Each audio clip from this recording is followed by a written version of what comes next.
there's a hospital, College Station, Texas, that is apologizing to Lisa Monk. She's 39. She went to the hospital in 2022 with some stomach pains that she thought was probably kidney stones. She had had kidney stones before.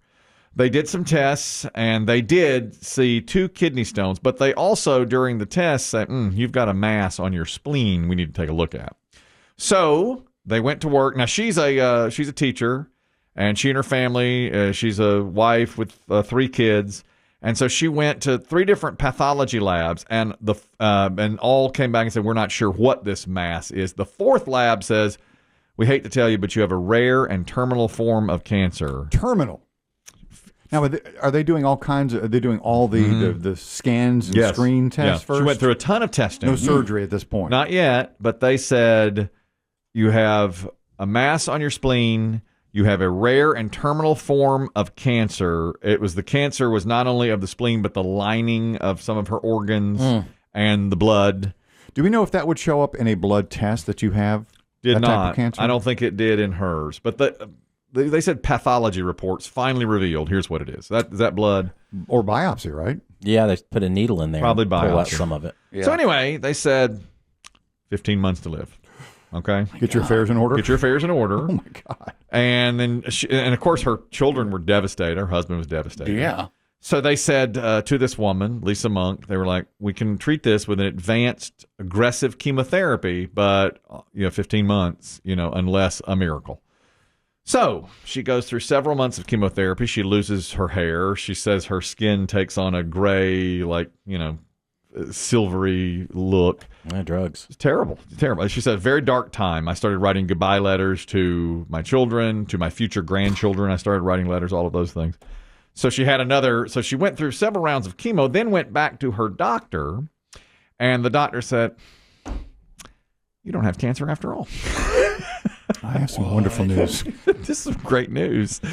And she said she had done some more testing with that doctor. And so he says, oh my gosh, we have totally misread this pathology. You do not have cancer. What was the all. mass? The mass was a benign tumor, which they had removed already. And what? They gave her a clean bill of health and said, we are real. They didn't even, she said she's really upset because they didn't say we're sorry. They said, great news. You don't have cancer after all. And she had gone through this for several months. And she said to kick it off, when she got home and she had her paperwork, she realized the doctor knew the results a couple of weeks before she went in for the appointment, and yet she still had a couple of more rounds of chemo. So she went through 2 rounds of chemo after he knew that she didn't have the cancer. They have said... Have they lawyered up? The family has gotten a lawyer. They're ready to sue. The doctor and the hospital said mistakes happen, and in fact... They say, what about the bills? And so far, they've not even given them the money back on the bill. Listen, the red tape at a hospital like that, at a doctor's office, is thick. So I don't know. My wife has paid a bill to my daughter had something one time, and she took her to the emergency room, and we've paid that bill, and we're still getting calls about it. And she's been on the phone with a human being saying, okay, this is off your record, this is paid, but still we get texts and calls and emails about so many layers of insurance and hospital and everything in between. It's ridiculous. Now it's been a year, and she says her family still's not over it emotionally, mentally. The kids are still upset about, of course, as you could imagine. Has she recovered to a somewhat normal health? Yeah, she has. Has her hair grown back? Yes, her hair grew back. Well, they're not going to apologize because that would admit mistake, and then they would owe money. Yeah.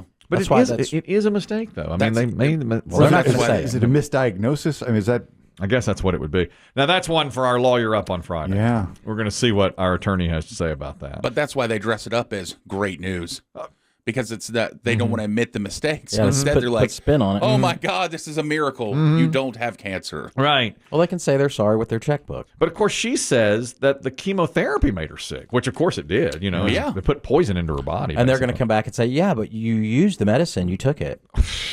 How ridiculous. Your body acquired it. Yeah, but obviously. That's lawyering. That's what they're going to say. Well, listen, we'll get our lawyer on it. And see her what I trust. I trust her, too. She's the only one. Yeah.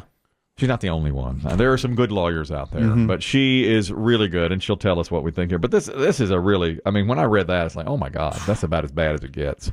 I don't know what you do for that. To go through all that chemotherapy. How much money are we looking at? I mean, just from the bill part. And it didn't give a number on that, but she says we're still paying the bills a year later. Yeah. And they Gotta be keep in the hundreds of thousands. on chemotherapy. Don't you think it'd be close to $100,000 total? I have no concept. But does it? Thankfully, I don't know about the insurance and how that works. Oh, I don't know. She's lucky she had insurance. Maybe if she did, if she even had it. I mean, it didn't even say this. But her big thing too was the way her family, her little girl, is really upset. Of course, I mean everybody. Yeah, everybody's upset about it. This is. And that's a horrible story, and I can't wait to hear Lisa's take on this. Yeah. So with that as a jumping off point, however, let's just say something similar happened to somebody in the room. Yeah. And you're writing your goodbye letters to your spouse. Yeah. Would you say, if you had been unfaithful, I'm sorry that I strayed? Then you get the clean bill of health. Even worse. I never loved you. I always loved Bobby from the second grade. Oh, man. Send one to Bobby. Wow. I've always wondered about people who always do something like that. Whoa. Like, the guilt. Maybe I just don't have guilt. But I was thinking to myself, that's one that if nobody knows, you just take that with you. Take it to the grave. Yeah, you just write it out. You know that if you believe on the other side, you're going to pay a penance. You know that's your penance. But why ruin something here? Well, as you leave on this plane, in this temporal plane, like if you did, let's say you strayed one time in a 45-year marriage, and you were at a conference, and she was all over you, right? Okay, right, nobody knew it's ever nobody knew about it. One night stand, one night in San Diego. Yeah, right. Yeah. You regret it, you hate it. Yeah, but if your significant other, don't ruin the image of you. Why ruin it? Yeah, because that person will have to live with it forever. Right. Yeah. And she's you've just died. She's really sad. Then she reads the note. Oh, man. He screwed that girl in San Diego. Yeah. Yeah, but you're clear. I remember when he went to that conference. But the dying person is clearing their conscience and letting go of all the sins on earth. No, you've already sinned. You got to take your penance to the other side. No, you don't. But if you're forgiven of your sins, if you confess. Confess. Okay. Well, that's what so many people believe. Okay, but you have to a priest. Yeah, I think you have to confess to not to your spouse, right? No. Well, some people feel strongly enough that they want the person that they did wrong to know that they did them wrong, and I'm sorry I did it, and I have to say it to you. Interesting. Also, when you write these letters, you go put them in a safe deposit box, and they don't get them till after you're gone. Yeah. That way you run over to the First Union Bank and unlock it and rip them up and burn them. But you've doubled the heartache for the survivor. It's true. You do. You're saying things. You don't want them to know that about you. I didn't know this person. Oh, I agree with that. Makes it worse. I spent my life with. But some people, you're gone. You don't care. It really does. At least I cleared got it off my chest. Unless you believe in karma. Well, there's that. Do you? What's the religion where you come? Is it Hindu where you come back? Hindu, the next level. Yeah, you at come a higher back. level. Yeah. Is it go back to grasshopper? Well, did see, that. I think like whoever had my life before me, like past lives, I think must have been awesome, but bad. Like they just were rich and did terrible things. So like I'm cursed in this life with this to body. saddle you with your body. Yeah, to saddle with my, I know what you're talking but that about. person was like rich. Maybe they were like a gangster. Yeah. Just had tons of sex and were good looking and awesome. Yeah. But they were like, oh, but your next life's gonna suck. And he's like, hey, yeah, we'll see. Worth it now. Yeah, that's your penance, and it's me. You're living your penance now. But my next life is gonna be awesome. Much better. Yeah, much better. It's not because of the delivery. Yeah, I've thought about that myself. I get so many breaks and so much luck. I always think in my next life, oh, it's gonna be rough. Yeah, you're looking at it. Exactly. I'm looking at Biggie here, thinking, man, they're gonna saddle whoever I was cool. Like I was born in '83, so I just picture it being some awesome dude in Miami in '83, just doing a bunch of coke and women, and he's like, "Yeah, I'm great now," and just shooting people. Yep. And you're like, "You wait till your next life, buddy." They put it on you, but you don't he was know snorting that. coke off hookers. And died. And they put it on You might have been a starving person in Mongolia.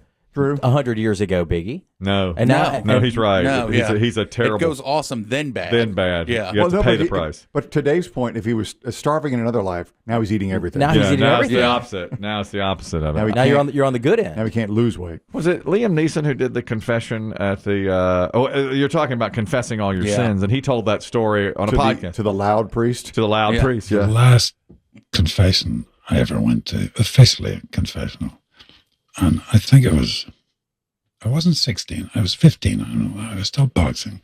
And I went into this guy, and he's used to being in Africa, Congo, wherever, shouting his lungs out. So I had learned how to pleasure myself at home under the sheets, right? Yeah, sure. And I looked up the appropriate word. I remember this well. Plus me father, argued with my mom. Yeah, my sister and I got into a fight, and I masturbated. You what? I mean, he almost said things like, "The grass will grow out of the palm of your hand." before you're 21. Stop that evil practice. He's shouting this. And I'm immediately thinking, I have to leave this, and there's all these old women praying outside. Who can hear everything? Can hear everything, especially him. And I left, and my dick was that size.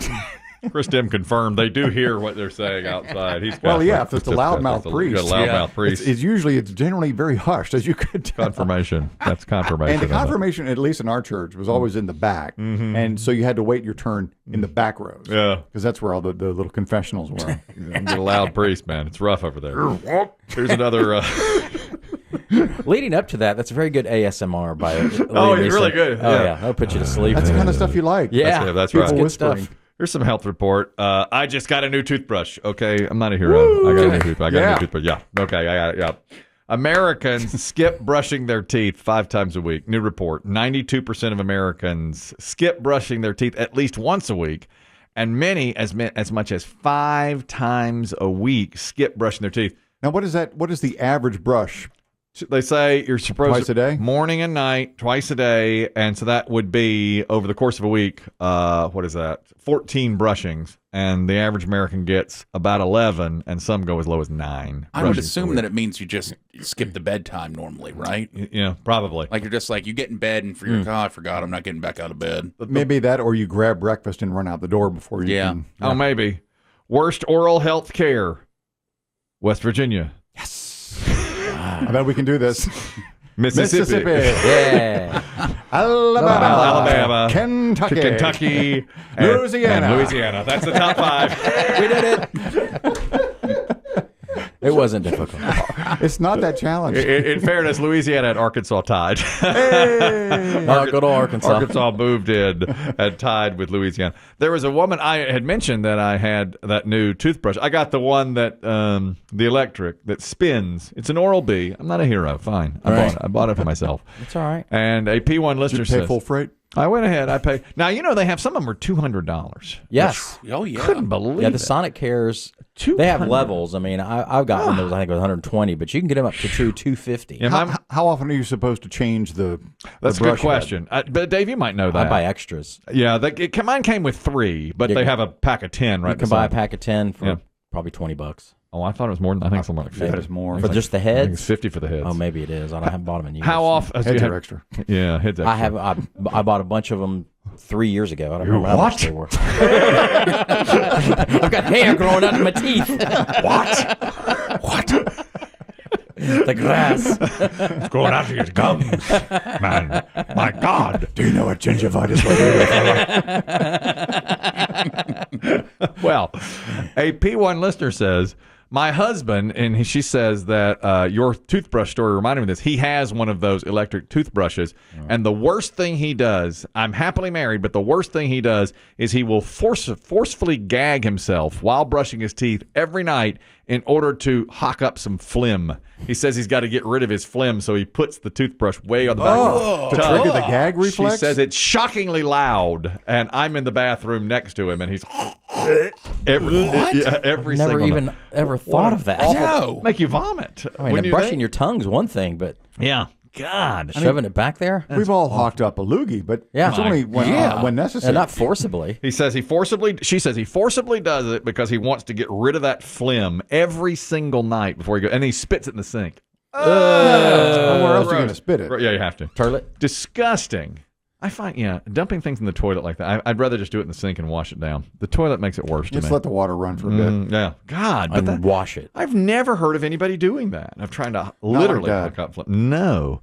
Do you just stand there for 2 minutes and brush your teeth? Or do you wander? Look in the mirror? I wander. Well, you've said you want, but I can't do that. No, I like staying just posted up by the mirror. Just staring at yourself. Yes, that's right. I make my bed. I get my bed ready. If I've had a good nutrition day, I'll take my shirt off and see if I've developed any muscle through the day. Mm-hmm. Is that weird? Is that wrong? Good nutrition day. If I've had a couple of good nutrition days in a row to see if I've cut some fat, I'll go ahead and take my shirt off and flex while doing it to see if I've got any. You accidentally fart while you're flexing? I've done that. I'm really do that long when you brush your teeth. From time to time. I'm really torn down who's worse, you or Gaggett. They both make you want to gag. The Gaggett guy? Yeah. Yeah, Gaggett guy. That's right.